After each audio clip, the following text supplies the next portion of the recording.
की सबसे बड़ी खबर आपके सामने रख देते हैं। उत्तर प्रदेश में मायावती अखिलेश अलग हो गए हैं। मायावती ने प्रेस कॉन्फ्रेंस करके हार का जो ठीकरा है वो एसपी पर फोड़ दिया है। उन्होंने कहा कि चुनाव में एसपी ने भीतरघात किया, जिस वजह से चुनावों में हार मिली है। उन्होंने उपचुनाव में गठबंधन से अलग होने का ऐलान करते हुए कहा कि बीएसपी उपचुनाव अकेले ही लड़ने वाली है। हालांकि उन्होंने अखिलेश को थोड़ी राहत देते हुए ये जरूर कहा कि अगर अखिलेश अपने लोगों को मिशनरी बना पाएंगे तो जरूर गठबंधन आगे भी हो सकता है। आज की सबसे बड़ी खबर उत्तर प्रदेश की राजनीति से निकल कर आई है, जहां पर महागठबंधन जो बनाया गया था, गठबंधन पूरी तरह से अलग अलग होता हुआ नजर आ रहा है। राहें अलग हो गई है एसपी और बीएसपी की, और ऐलान कर दिया गया है यहां पर मायावती की तरफ से कि दोनों उत्तर प्रदेश विधानसभा उपचुनाव अलग अलग लड़ने वाले हैं। हालांकि पूरी तरह से जो ठीकरा फोड़ा गया है यहां पर अखिलेश यादव के ऊपर फोड़ दिया गया है मायावती के द्वारा। आपसे कुछ देर पहले उन्होंने प्रेस कॉन्फ्रेंस की और इस गठबंधन को टूटने के लिए जिम्मेदार भी उन्होंने अखिलेश यादव को ही ठहराया। उन्होंने कहा कि यादवों ने वोट नहीं दिया इस गठबंधन को, इसी वजह से वोट नहीं पड़े और हार का मुंह देखना पड़ा।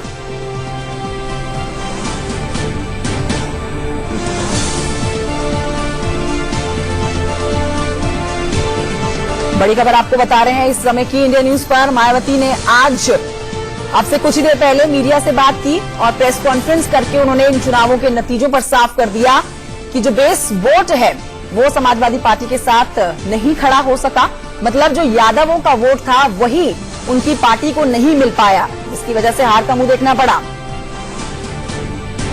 लेकिन इसके अलावा उन्होंने ये साफ कर दिया जो निजी रिश्ते हैं दोनों के बीच में वो शानदार रहेंगे जैसे आ रहे हैं, लेकिन राहें अब दोनों की अलग हो चुकी है, क्योंकि उत्तर प्रदेश में अब कुछ सीटों के ऊपर विधानसभा के उपचुनाव होने हैं और उसको लेकर मायावती ने साफ कर दिया है कि दोनों पार्टियां अलग अलग चुनाव लड़ने वाली हैं। ठीकरा उन्होंने पूरी तरह से अखिलेश यादव पर फोड़ा। बीएसपी जिस प्रकार से परम पूज्य बाबा साहब डॉक्टर भीमराव अम्बेडकर के मिशन पर चलने वाली एक कर्मठ, अनुशासित व कैडर आधारित पार्टी है और उसी के तहत सपा से गठबंधन करके, उसी मानसिकता के तहत चलकर सपा से गठबंधन करके बड़े मानवतावादी लक्ष्य की प्राप्ति को लेकर ये चुनाव लड़ा गया था। लेकिन दुख की बात यह है कि इस मकसद में भी हमें कोई खास सफलता नहीं मिल पाई है, जिसके संबंध में सपा के काफी कुछ लोगों में भी काफी ज्यादा सुधार लाने की जरूरत है।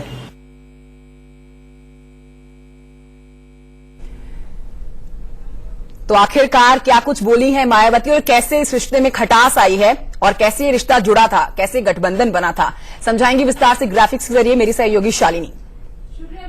जब शुरू हुआ था ये गठबंधन तो उस वक्त तो ये दोस्ती हम नहीं तोड़ेंगे वाला हिसाब किताब लग रहा था। मंच पर जो बरसों पुरानी दोस्ती थी वो टूटती हुई नजर आई, बरसों पुरानी जो दुश्मनी थी और एक गहरी दोस्ती के रूप में दिखाई दी। अब जैसे ही चुनाव खत्म हुआ, फायदा नहीं मिला, इसके बाद महागठबंधन टूटता हुआ भी दिखाई दे रहा है। दो चीजें हम आपको बताएंगे, महागठबंधन बना कैसे, और इसके अलावा ये भी हम आपको समझाएंगे कि आखिर मायावती ने आज कहा क्या, बड़ी बातें क्या कुछ थी। देखिए कैसे हुआ गठबंधन। सबसे पहले आप ये समझ लीजिए, फूलपुर गोरखपुर में जीत के बाद ये दोनों दल सामने आए थे। देखिए गोरखपुर वो जगह थी, योगी आदित्यनाथ की गढ़ था उनका, वहां पर इन दोनों ने जब बीजेपी का सुपड़ा साफ कर दिया तो ये लगा कि महागठबंधन तो जीत का फॉर्मूला है, अगर ये मिल जाए तो जीत पक्की हो जाएगी। और यहीं से इस दोस्ती की इबारत लिखी गई, यहीं से इस दोस्ती की शुरुआत हुई।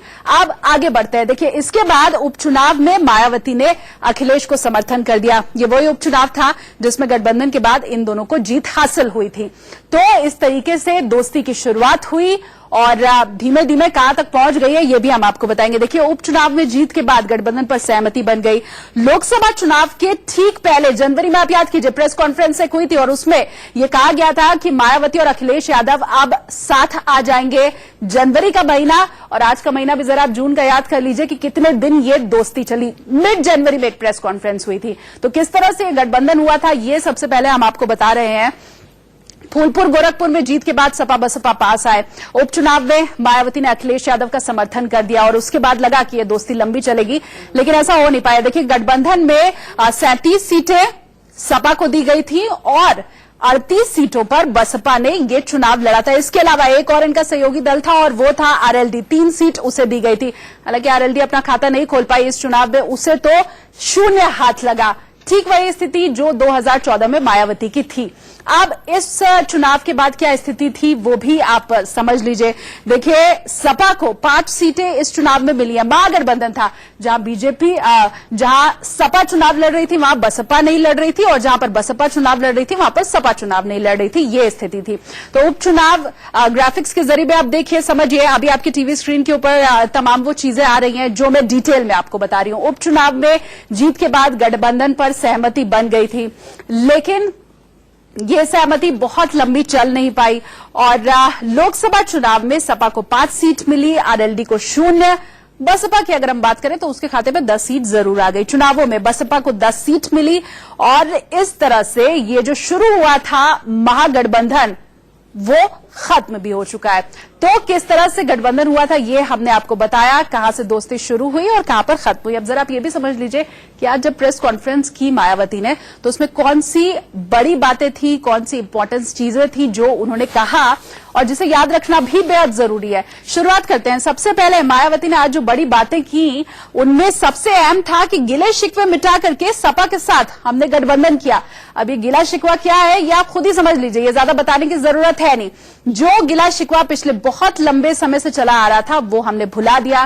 गेस्ट हाउस कांड की यहां पर बात हो रही थी और उसके साथ ही हमने गठबंधन किया। देखिए, यादवों ने भीतरघात किया, ये कहना रहा मायावती का। यानी यादव, वो वोट बैंक जो सपा का मुख्य माना जाता है, उसके लिए मायावती ने कहा कि उन्होंने भीतरघात किया, उनका वोट नहीं मिला और जो नतीजे आए वो हमें बहुत कुछ सोचने को मजबूर करते हैं।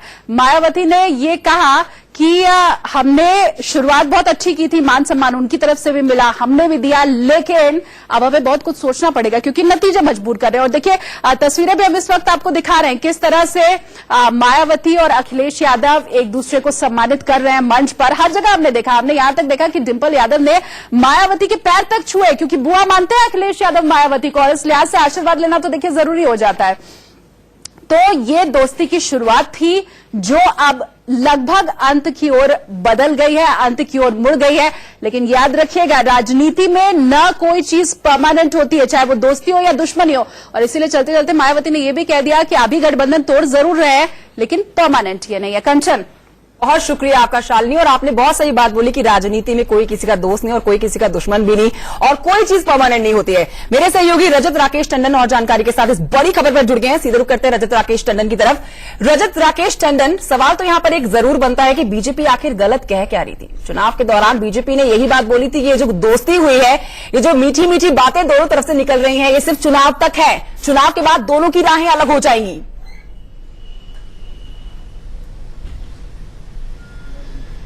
देखिए, कई जगह हमने इस चीज को देखा है। आप इसको अगर देखिए कि इसकी शुरुआत कहां से हुई, जहां पे 2 रीजनल छत्रप जो कि आमने सामने खड़े रहते हैं वो एक साथ एक मंच पे आए। तो ये कहना गलत नहीं होगा कि नरेंद्र मोदी के खिलाफ ही ऐसे गठबंधन बने जो शायद सोचा नहीं जा सकता था। ऐसा ही गठबंधन हमने बिहार में देखा था जब नीतीश और लालू एक साथ आए थे। वहीं लालू ने पहली बार इस चीज को कहा था कि अब जरूरत है कि अखिलेश और मायावती साथ में आए। इसकी जो न्यू डली थी वो डली थी बेसिकली बिहार के गठबंधन को देखने के बाद, लेकिन वहां पर भी ये गठबंधन ज्यादा दिन तक नहीं चल पाया। फिर उत्तर प्रदेश में जैसा आपने बताया 2 बाई इलेक्शंस के चुनाव हुए, वहां पर जीते और वो सीट जीते जो सीएम और डिप्टी सीएम की सीट थी। तो लगा कि भाई एक ग्राउंड पे ये गठबंधन काम कर रहा है और बीजेपी को रोक सकता है। उसके बाद लगातार दोनों नेताओं में मुलाकात हुई, लगातार कैंपेन हुआ और मायावती जो बार बार इस बात को कह रही है कि गिले शिकवे बुलाए, वो गेस्ट हाउस की बात कर रही है कि वो गेस्ट हाउस कांड था, उसके बाद से मुलायम से कभी बातचीत नहीं हुई। मुलायम के लिए सवाल मेरा यहाँ पर ये आपसे, मैं आपसे विस्तार से समझना चाहूंगी कि ये जो राहें दोनों की अलग हुई है, क्या इस बात की पुष्टि कर दी गई है? क्योंकि ये बहुत अहम है जानना कि अब जो विधानसभा के उपचुनाव होने हैं उत्तर प्रदेश में, क्या ये दोनों पार्टियां अलग अलग लड़ेंगी या फिर कुछ सीटों पर साथ पे रहेंगी? देखिए, अभी फिलहाल 11 ऐसे सांसद हैं जो पहले विधायक थे उत्तर प्रदेश के अंदर। 80 में से 11 ऐसे लोग हैं जो सांसद बन गए। वहां पर उपचुनाव होगा, बाकायदा इलेक्शन कमीशन उसका नोटिफिकेशन जारी करेगा। तो फिलहाल मायावती ने जो दिल्ली में कल बैठक ली थी, जो कोऑर्डिनेटर्स आए थे, उन्होंने साफ कहा कि हमको अखिलेश का वोट बैंक नहीं मिला है। और मायावती ने भी अपनी प्रेस कॉन्फ्रेंस में ये साफ कहा कि अगर धर्मेंद्र यादव और डिंपल यादव, दो लोग जो परिवार से आते हैं समाजवादी पार्टी के अपने अखिलेश यादव के, अगर वहीं पे यादव वोट आपको नहीं मिला है तो और जगहों पर भी यादव वोट में बिखराव हुआ है, इंटैक्ट नहीं रहा है, कार्यकर्ताओं ने काम नहीं किया है। लिहाजा अभी जो गठबंधन टूटा है वो इन बाय इलेक्शंस के लिए टूटा है, यानी इन 11 सीटों पर बहुजन समाज पार्टी अकेले चुनाव लड़ेगी। लेकिन मायावती ने आज बहुत कठोर शब्दों का प्रयोग अखिलेश के लिए या समाजवादी पार्टी के लिए नहीं किया। एक गार्जियन रजत राकेश टंडन, मैं आपको रोकना चाहूंगी यहाँ पर। इस समय देखिए, अखिलेश यादव जो है वो मीडिया के परिवार को न्याय मिलेगा? ये हम समाजवादी पार्टी के जिला पंचायत के सदस्य विजय यादव, उनकी हत्या हुई है और हत्या करने वाले जितने भी संख्या में थे, अभी पूरे खुलासा नहीं हुआ है घटना का। अभी घटना का खुलासा नहीं हुआ है। सरकार से हम ये कहना चाहते हैं कि ये जिम्मेदारी सरकार की है कि घटना का खुलासा हो, जो हत्यारे हैं वो पकड़े जाएं, हत्यारों को सरकार जेल भेजे।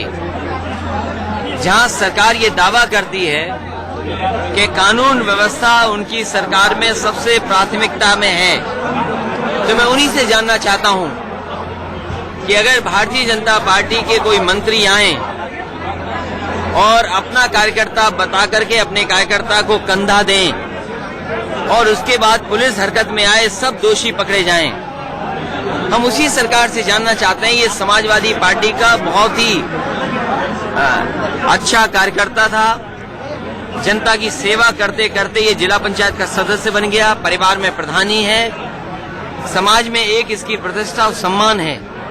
अगर उसकी घर पे हत्या हो जाए, क्या कोई सोच सकता है कि घर पे लेटा हो, सोने जा रहा हो और उसकी हत्या हो गई हो जाए, तो आखिरकार कौन हत्या हो गई हो जाए, तो आखिरकार कौन जिम्मेदार है?